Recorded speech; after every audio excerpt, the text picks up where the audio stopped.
Hi folks, and welcome back to another fly tying tutorial. So the fly you see in the vise, some may call it boring, I just call it an understated nymph. So without further ado, let's get into it. The hook in the vise then is a Hackle H230 barbless hook. This one's at size 10, it's on a medium wire and it's finished in black nickel. Now I'm not going to start with thread today, I'm going to start with some micro glint tinsel. This is from Simplify.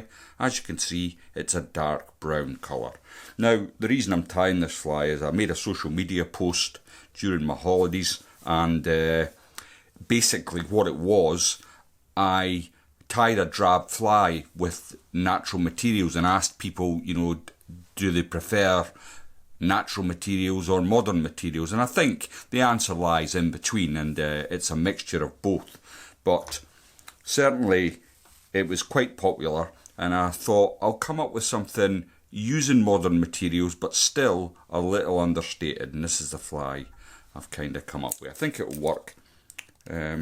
These drab patterns often do. Now I'm getting a little bit of super glue onto the shank of the hook, and this will stop body rotation, but I dare say that after I've finished the fly there will have been no requirement for the super glue. It's just a force of habit with me when I'm tying.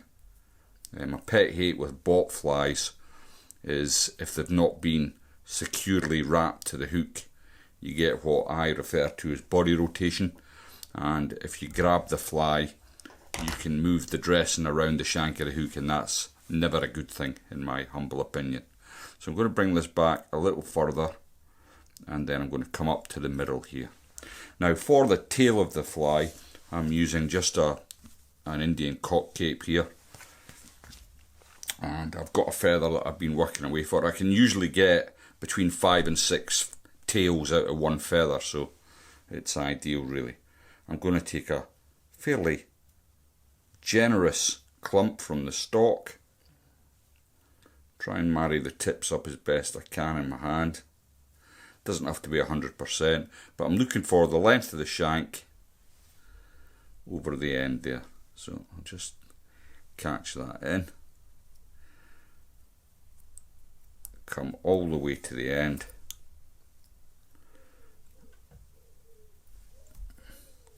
and then what I can do is just remove this clump of waste at the top. Now what I want to do now is start to build not a thick body, but make sure I've got complete coverage with the micro glint.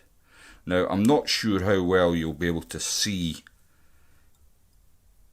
the shine and the effect this body's creating here, but it looks quite dull to me looking, and on the camera I dare say it looks duller still, but there is just a hint of light in this material, and I'm happy enough with that body. It's fairly thin, so I'm going to grab my whip finish tool and I'm going to just finish that off like so.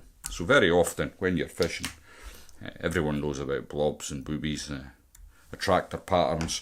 They're going to catch lots of fish. There's no two ways about it. Blobs and boobies, they simply work. But what I would say is they work on relatively freshly stocked fish that are too dumb to know any better, if you know what I mean. But as the fish are in the water longer, these drabber patterns can score. And also, if you're fishing for wild fish, I think the drabber patterns do a lot better.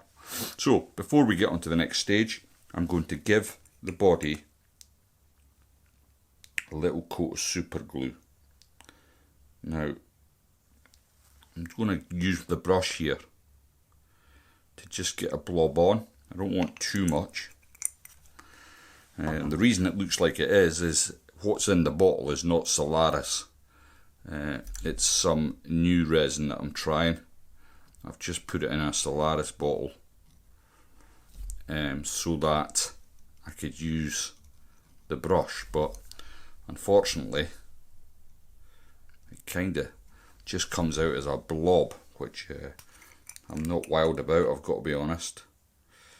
I'll probably have to go and buy another lot of Solaris. It's not cheap resin, but I do think it's the best. It's certainly, out of all the ones I've tried, I always find myself coming back to the Solaris Bone Dry. I just find it really easy to work with. The brush makes it simple to apply, so you're not mucking about with a bodkin needle or a cocktail stick. You've got to make sure everything's nice and even. We're going to come in with a UV torch. I mean, I've got no issue with the Raid Zap dries completely. It takes a little bit longer than the Solaris, I think, in my humble opinion, but it's a good enough resin. It's just the viscosity, if that's the correct word, is a little thicker than the Solaris, but we'll just make sure that is 100% dry. And there we go. I've just got a load of dubbing onto it and it's not stuck, so yeah, we're all good. Next then, we're going to add our thread. Now what I'm using is something that's not probably meant for this purpose. It's from Simplify. It's at 90 denier and the code is A12. It's a brown thread. Now it's not a thread, it's a body thread for perdigons. So before I dress that up to the hook, I nearly forgot, I'm just going to get a little bit of wax on, which will help me just make sure that it's onto the hook. I'm going to come back approximately 1/4 of an inch back from the hook. Aye. Like so. So that's looking not too bad. And I'm just going to open that out and I'm going to let it do its thing, and while it's spinning, what I'm going to use for my thorax is some of Andrew's scruffy dubbing, Boosted Natural. Lots of people ask me about this, but sadly it's no longer made, and even sadder is I'm running out fast, so I've got to be careful with what I'm using it for. Now I've already got some into my hair clip here. It looks a lot, but you'll see that we're going to slim this down considerably, because what I'm going to do next is split my thread to create a dubbing loop.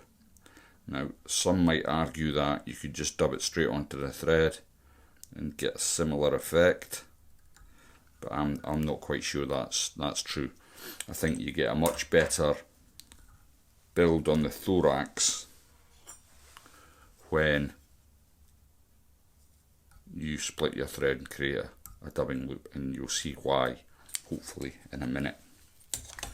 So once you've got your dubbing in the thread, simply spin that up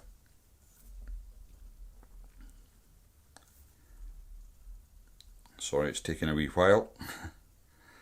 Now, I don't want all this bulk you can see here.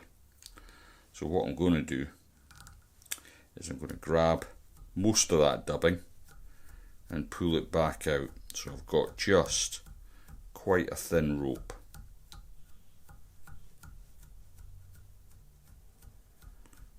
Like so, and that's looking pretty good enough. I've managed to recover a bit more dubbing that'll go straight back in the packet. So what I want to do is build my thorax. Now I'm going to treat this dubbing like I would a wing. So I'm going to pull it to the side, sweep it back,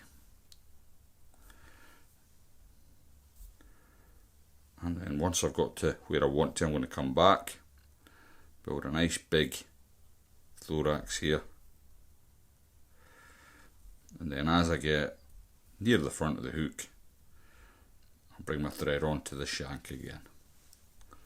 Now as you can see, that's looking pretty good, and I'm getting that effect that I wanted.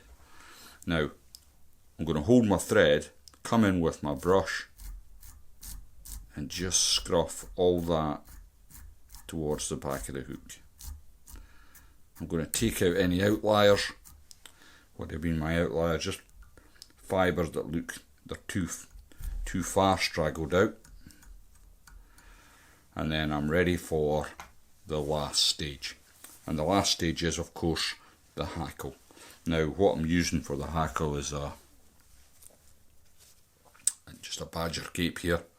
It's very cheap and it's very boring, but I've managed to select a feather. As you can see, it's quite big, and I've stripped all the waste from the bottom of the feather, and I've got the Christmas tree effect, which you might have seen in other videos.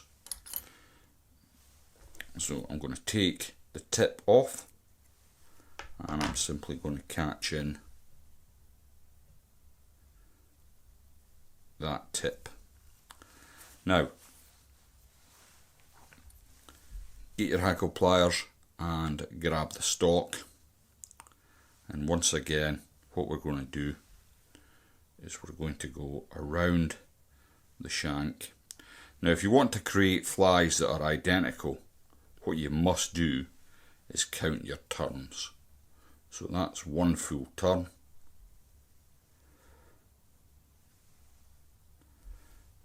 There's number 2. And every time I turn, I'm just using my fingers to ease them fibres back, and you can see it all starting to fall into place. And on the third turn, I'm done. And what I'm going to do this time is I'm going to strip away the fibres that I don't need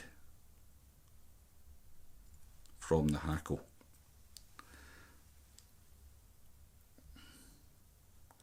I've got it most of the way there, but not quite.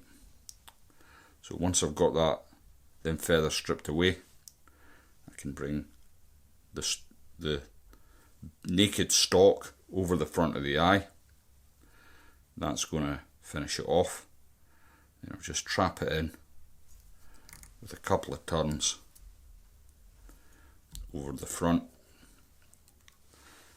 Then I can come in with my scissors and take that away. Now, that's looking not too bad. And what I've got to do next is to build a nice head. Now, when I build the head, you'll notice I'm quite close to the eye of the hook.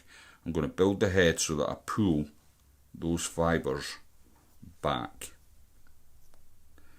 It's not a huge head, but it is prominent. Once I'm content that I've got that in place, and it is easy with this thread that I'm using, the Perdigon body thread. It just makes it dead easy. As you can see, I've got a nice bushy fly. Well, it looks bushy when it's dry. When it's actually wet, what you get is something that looks an awful lot like a proper nymph in the water. If you've seen, you'll have seen, I dare say, lots of videos of crustaceans and nymphs in the water, and when this is wet, it certainly has that effect. And because I've used the scruffy dubbing as a thorax material, the wing won't collapse completely, so what you get is that teardrop effect that's, you know, so many tyres are trying to achieve, because it looks just exactly like the nymph. So to finish off then, what I'm going to do is I'm going to use some varnish on this occasion. This is the Uphaven all-purpose varnish. I need to get another bottle because I've smashed the lid. You know how sometimes your lid won't come off, and in the end I had to use a pair of pliers and I end up breaking all the lid. But first world problems, as they say.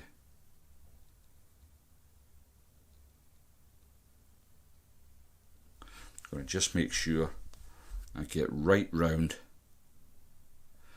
the head. Don't worry about gunking up the eye. We'll address that shortly. It's more important that you get good coverage on your thread wraps. And once that's done, we can then address that problem of covering the eye. And the way I'm doing it today, there's a couple of ways of doing it. You can use some wire that's lying around on your bench, or you can simply use a feather. I think a feather's better actually. It just sweeps up any excess varnish from the eye of the hook and keeps it completely clear. And there we go, the Understated Nymph.